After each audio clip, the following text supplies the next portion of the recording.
jasad atau batang tubuh kita. Badan jasmani yang dikatakan Adam.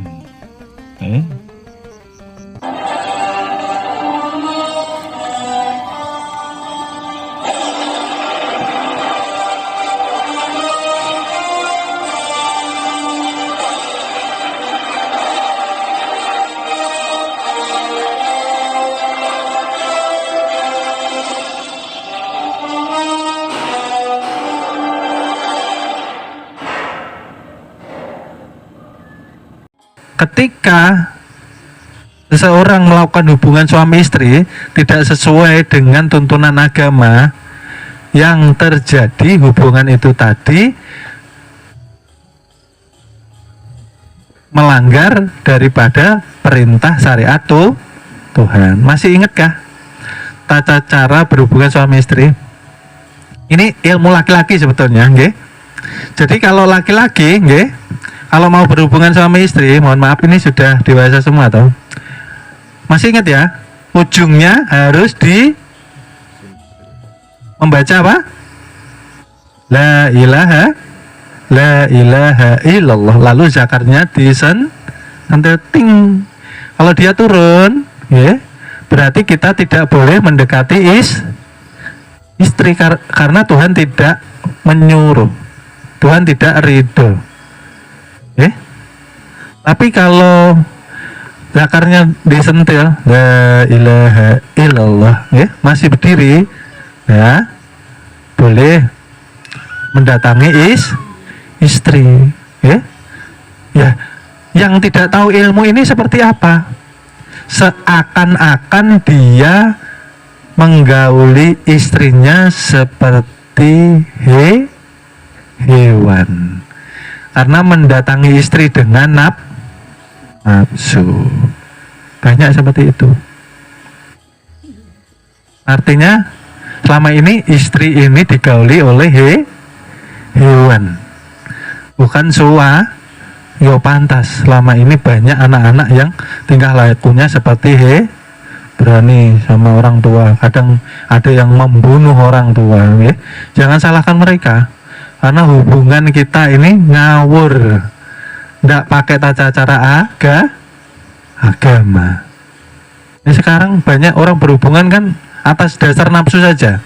Karena melihat cantik, bernafsu, wah langsung tempur aja pokoknya. Ya, akhirnya yaitu tadi artinya dia menjadi pemuja setan, ya kah? Seperti itu yang viral akhir-akhir ini. Itu disebabkan tidak belajar Allah. Lalu junub yang dikatakan secara batin seperti apa, biar bisa sah, bisa bersih, ketika seseorang mau belajar mengenal diri dan diizinkan oleh Allah, artinya diberi hidayah oleh Tuhan, Tuhan memperkenalkan dirinya melalui ilmunya, itulah seseorang yang disucikan Tuhan. Jadi seseorang ini dikatakan seumur hidup dia junub kalau dia menjauhi Tuhan dan tidak mau mengenal Tuhan. Seumur hidup dia junub. Ya. Hati-hati. Kayak apa kayak gini nih? Dikira habis hubungan suami istri mandi besar selesai gitu aja kah? Selesai gitu aja kah? Terus bersih, terus sholat kita diterima, ke masjid diterima, Jumatan diterima gitu kah? Tapi kalau kita tidak mau mengenal Tuhan, kita menggerakkannya secara syariat saja, di sisi Tuhan kita dikatakan masih kotor, masih junub, maka tidak berhak memasuki masjid, tempat ibadah. Itu tadi saya katakan, hakikat masjid tempat ibadah, hakikat tempat ibadah ya seluruh bumi ini tempat ibadah. Kalau kotor terus Tuhan tidak mengizinkan, akhirnya kan kita gentayangan jadi hantu. Ya pantas banyak hantu kan, karena mereka tidak mau belajar ilmu ketuhanan. Orang tuan guru banyak yang jadi hantu. Karena apa? Yang dikaji hanya melulu ilmu syariat saja. Sudah dikatakan ya, setelah belajar syariat carilah ilmu hakikat dan makrifat. Bagaimana benar Islamnya kalau dia hanya beragama Islam tapi tidak beriman. Pada waktu itu Sayyidina Jibril bertanya kepada Rasulullah, "Wahai Rasulullah, katakan kepadaku apa itu Islam?" Maka Rasulullah mengatakan Islam itu yang dikatakan rukun Islam. Islam itu sholat, ya Kak? Sholat lah. Sholatnya kayak apa? Kita runtut. Sholat itu diterima ketika yang sholat mengenal diri. Betul kah? Kalau sholat masih ada dua di dalam satu wujud, loh kembali lagi loh ini. Berarti sholatnya syirik. Kalau di dalam sholat ada kesirikan, menduakan Tuhan, diterima enggak? Loh ini ada ilmunya. Makanya jangan katakan seperti itu tadi. Mau diterima kah? Mau enggak kah? Pokoknya sampai sholat aja pokoknya. Itu yang berhak menentukan Tuhan. Lah sampean lo enggak ngaji.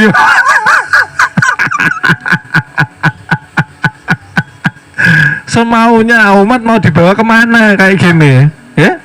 Kita ini bertanggung jawab kepada keselamatan umat, ya? Kalau umat hanya diajari secara syariat, yang bertanggung jawab siapa, gitu loh, ya? Islam itu sholat, nah sholatnya aja kocar kacir loh, ya? Sholatnya kocar kacir, wudunya kocar kacir, ya kah? Istinjanya seperti apa? Junubnya kayak apa? Istinja, kalau kita buang air besar, coba kita itu melihat itu, nah manusia ini aneh, punya kotoran di badan, kalau buang air besar dia ikhlas. Ikhlas itu habis-habiskan di toilet itu, gitu. Tapi giliran hatinya ada kotoran, nggak mau dikeluarkan, kan aneh ini. Berarti harus ada yang dikoreksi. Sudah tahu, kalau tinja itu kotoran kalau nggak dikeluarkan, nanti bisa jadi penyakit di perut, adakah yang nggak mau BAB? Wong ya nggak bisa jadi operasi kok, iya kah? Karena akan menjadi penyakit. Nah, hati kita ada kotoran, kenapa kita nggak mau mengeluarkan? Itu pertanyaan PR untuk kita nanti pulang. Besok ganti tahun, harus gantilah kita ini progresnya, progres kok ke bawah. Progres ke atas, perlu perjuangan, keyakinan, perlu yang namanya pengorbanan. Hidup mau gini-gini aja, kita harus berani loh melawan ketidakbaikan yang ada di dalam sifat-sifat nafsu 4 kita sendiri, gitu loh. Masa mau gini-gini aja sih? Setiap hari berkurang loh umur kita. Nanti pulang takutan, kan repot ini.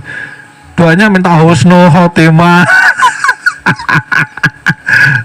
Tapi disuruh memperbaiki diri ndak mau, itu loh. Dekati Tuhanmu toh biar enak pulang. Dekati Tuhanmu biar kita ini setiap hari rindu sama Tuhan. Ini rindu sama makhluk aja. Orang pacaran loh, kalau nggak dekat dirimu rasanya kangen terus. wes. Ya namanya anak muda ya sudah. Yang tua itu ya kalau bisa kita rindu itu sama Tuhan. Kalau kita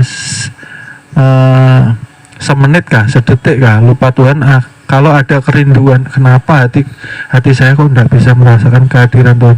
Harusnya seperti itu yang harus kita progres terus. Karena Tuhan ini begitu sayang dan cintanya kita melebihi siapapun loh. Nyatanya kita lahir, sudah saya ulang di kajian, lahirnya dengan Tuhan, hidup dengan Tuhan, yang setia hanya Tuhan, pulang pun diiringi dengan Tuhan. Ya kok kita meninggalkan Tuhan, menjauhkan Tuhan, melupakan Tuhan? Berarti harus ada yang kita koreksi di dalam pikiran kita. Apakah hati kita selama ini ternyata bercabang? Diberi anak, istri, ya, diberi yang namanya kekayaan, kesenangan, lalu apakah kita akan lupa? Maka Tuhan memberikan itu semua untuk hiburan kita, karena Tuhan sayang kepada kita. Menunggu hari akhiratnya diberi suami, diberi istri, diberi anak, hiburan semua itu.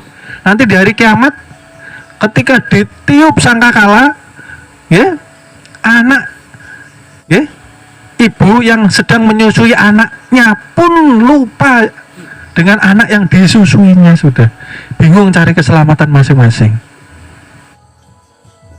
Ya, maksud saya apa cerita seperti ini? Jangan berlebihan, ya.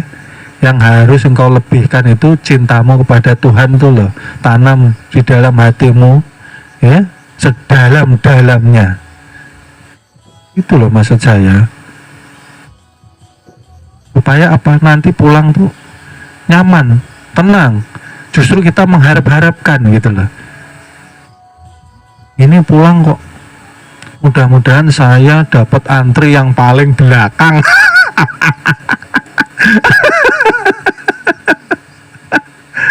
Ya kan, seperti itu aneh, ya. Oleh sebab itu, ya, Rasulullah kembali ditanya oleh Sayyidina Jibril, lalu kabarkan kepadaku, wahai Rasulullah, apa yang dikatakan yang namanya Islam itu pula, ya. Islam itu setelah dia ada rukun Islam, dia ada rukun iman, ya.